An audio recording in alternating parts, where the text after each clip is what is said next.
Hey guys, this is gonna be me reading a creepypasta, since I like to actually read these stories. The story I'm gonna read today is called Laughing Jack. It was a nice summer day. My 5-year-old son James was playing outside in the backyard of our southern home. James has always been a quiet boy. He plays by himself mostly. He's never made he never had many friends, but he has always had a wild imagination. I was in the kitchen feeding our dog, Fido, when I heard what sounded like James talking to somebody in the backyard. I'm not sure who it was he could be talking to. Could he have finally made a friend?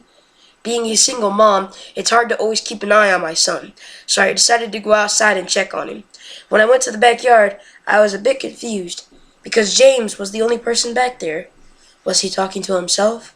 I could have sworn I heard another voice. "James, it's time to come inside," I called out to him. He came inside and sat down at the kitchen table. It was about lunchtime, so I decided to make him a turkey sandwich. "James, who were you talking to out there?" I asked. James looked up for a moment. "I was playing with my new friend," he said, smiling. I poured him some milk and continued to pry, as any good mother would. "Does your friend have a name? Why don't you ask him to have lunch with us?" I asked. James stared at me for a moment before replying. "His name is Laughing Jack." I was a bit taken back by what he said. "Oh, that's a strange name. What does your friend look like?" I asked, a bit confused. "He's a clown. He has long hair, big swirly cone nose, and got long arms and baggy pants with stripy socks. He always smiles." I realized my son was talking to an imaginary friend. I suppose it's normal for kids his age to have imaginary friends, especially when he has no real kids to play with. It's probably just a phase. The rest of the day went on per usual. I later got... It's starting to get late, so I put James to bed. I tucked him in, gave him a kiss, and made sure to turn on his nightlight before I closed the door. I was pretty tired myself, so I decided to go on... Dang it.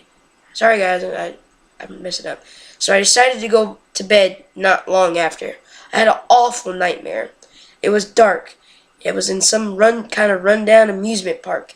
I was scared, running through an endless field of empty tents, broken down rides, and abandoned game huts.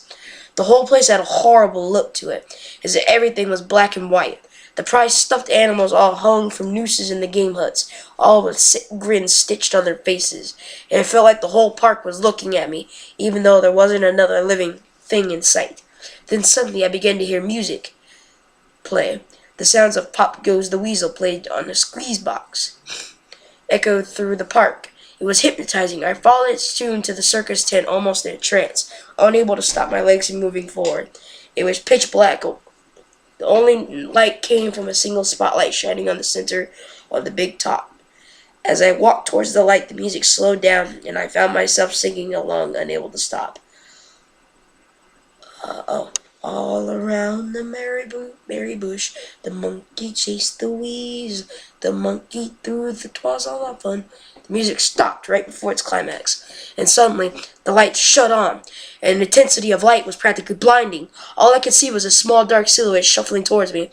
There was another appeared, and another, and another. There were dozens of them, all coming towards me. I couldn't move my legs, were frozen. All I could do was watch as the haunting figures drew nearer. As they got closer, I could see they were children. As I looked at each one, I noticed they were horribly disfigured and mutilated. Some had cuts all over their body, others were severely burnt, and the others were missing limbs or even eyes. The children enveloped me, clawing at my flesh, dragging me to the ground, and tearing inside me. As the children tore me apart, and I faded away, all I could hear was the laughter. Horrible, awful, evil laughter. I woke up the next morning in a cold sweat. After taking a few deep breaths, I looked over and saw a few of James's action figures were positioned facing me on my nightstand. I sighed. James had probably woken up early and put these up here. I gathered up the toys and made my way to James' room. However, when I opened the door, James was sound asleep. I just shrugged and placed the toys back in his toy box and headed out to the living room. A little while later, James woke up, and I made him breakfast. He seemed quite a bit groggy. Perhaps he didn't sleep well either. I decided to ask him about the toys. "Honey, did you put the toys in Mommy's room this morning?" His eyes shot up at me for a moment, quickly glanced back down at his cereal. "Laughing Jack did it. I rolled my eyes and responded, "You tell Laughing Jack to keep your toys in your room." James nodded and finished up his breakfast, then decided to go play out back in the backyard. I went to relax in the living room. I must have dozed up because I woke up a couple hours later. Crap, I need to check on James. I was a bit worried. It had been over 2 hours and I haven't checked on him. I went and stepped out into the backyard, but James wasn't there anymore. I was getting nervous, so I called out to him. "James! James, where are you?" Just then I heard a giggle coming from the front yard. I rushed through the gate around the front house. James was sitting on the sidewalk. I breathed a sigh of relief and walked over to him. "James, how many times do I have to tell you? I told you to stay in the backyard." "James, what are you eating?" James looked up at me and then reached into his pocket and pulled out a handful of hard candies in all color. This made me nervous. "James, who gave you that candy?" James just stared at me and speaking, "James, please tell Mommy where you got that candy." James hung his head down and said, "Laughing Jack gave it to me." Sorry. Laughing Jack did give me candy. I closed my eyes and took a deep breath. James has never lied to me, but what he's telling me is impossible. I made him spit out the candy and throw the rest away. James appears to be fine, but I'm overreacting. After all, he could have gotten it from Tom and Linda from next door, or Mr. Walker down the street. Either way, I'm going to have to keep a closer eye on James. That night, I put James to bed as usual and decided to go to bed early myself. Suddenly, I was woken from a loud bang coming from the kitchen. I sprung out of the bed and hurried down the stairs. When I got to the kitchen, I was horrified. Everything on the counters had been thrown to the floor. Our dog Fido hung dead from the light fixture. His stomach was opened and stuffed with candy. The same type of candy that James was eating earlier today. My shock was completely broken by a sharp scream coming from James's room, followed by a loud crash. I grabbed a knife from the drawer and moved upstairs and sped the only way mother whose child is in danger could have. I burst through the door and flickered on the lights. Everything in the room was knocked over and tossed to the floor. My poor son in his bed, crying and shaking with fear, a pool of urine staining his sheets. I scooped up my child and ran out of the house and then went to the next door, Tom and Linda's house. Luckily, they were still awake. They let me use their phone, and I called the police. It didn't take them long to arrive, and I explained what had happened.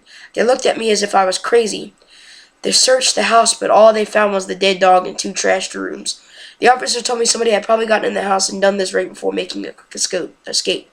When they heard me coming up the stairs, I knew it wasn't true. All the doors were locked and none of the windows were open. Whatever was in my house, it didn't come from outside. The next day, James stayed inside. I didn't want him to leave my sight. I went to the garage and found his old baby monitor and set it up in his room. If anything comes into his room tonight, I'm going to be able to hear it. I went to the kitchen and grabbed the largest knife from the drawer and put it in my nightstand. Imaginary friend or not, I'm not letting anything hurt my little boy. Soon enough, night came. I put James to bed. He was afraid, but I promised him I wasn't going to let anything happen to him. I tucked him in and gave him a kiss and turned the nightlight before closing the door. I whispered to him, "Good night, James. I love you." I tried to stay up as long as I could, but after a few hours I felt myself drifting off. My baby would be safe for the night, and I needed to sleep. Just as I lay my head on the pillow, I heard soft noises coming from the baby monitor I had put on my nightstand. At first it sounded like interference. Horrible laughs sprung from the bed, and then I grabbed the knife from under my pillow and I rushed over to James's and creaked the door open. I tried the light switch, but it wouldn't come on. I took a step in, and I could feel warm, thick liquid on my feet. Suddenly, James's nightlight came on, and all I could see was absolute horror laid in front of me. James's body was nailed up on the wall, nails piercing through his hands and feet. His chest was cut wide open, and his organs hung down to the floor. His eyes and tongue had been removed, along with most of his teeth. I was disgusted. I could hardly believe this was my baby boy. Then I heard it again, the soft, desperate moan. James was still alive. My baby, my poor baby, in such pain, barely clinging to life. I ran across the room and vomited on the floor, but my sickness was interrupted by a horrible cackle coming from behind me. I spun around while wilding bile from my mouth, and then out of the shadows emerged a fiend, responsible for all this horror. Laughing Jack, his ghost, white skin and matted black hair hung down his shoulders. He had outfit with striped sleeves and socks. His body itself was grotesque, his long arms hanging down past his waist. Let me know he was pleased with my reaction to his work. Oh, sorry. And then he was poised and made him look almost boneless, like a rag doll. He let out a sickling laugh as if to let me know he was pleased with my reaction to his work. He turned around slowly in front of James and began to laugh even more horrific. I said enough of my terror. I snapped. Get away from him, you bastard. I rushed at the monster, raising my knife above my head and stabbed down at him. But as soon as the knife touched him, he disappeared into a cloud of black smoke. The knife passed right through and pierced James' still beating heart, splashing the warm blood on my face. No, what have I done? I've killed my baby. Immediately fell to my knees, and all I could hear was sirens in the distance growing louder. My baby boy, my sweet baby boy. I promised Mommy would protect you, but I failed. I'm sorry, James. I'm so sorry. Police soon arrived and found me in front of my son, still wielding the knife covered in my baby's blood. The trial was short insanity. I was placed in the Philaropolis house for criminally insane, where I have been for the past 2 months. It's not so bad here. The only reason I'm awake is because I'm playing Pop Goes the Weasel outside my window. I'll talk to the orderlies about it in the morning. Alright, guys, that's about it.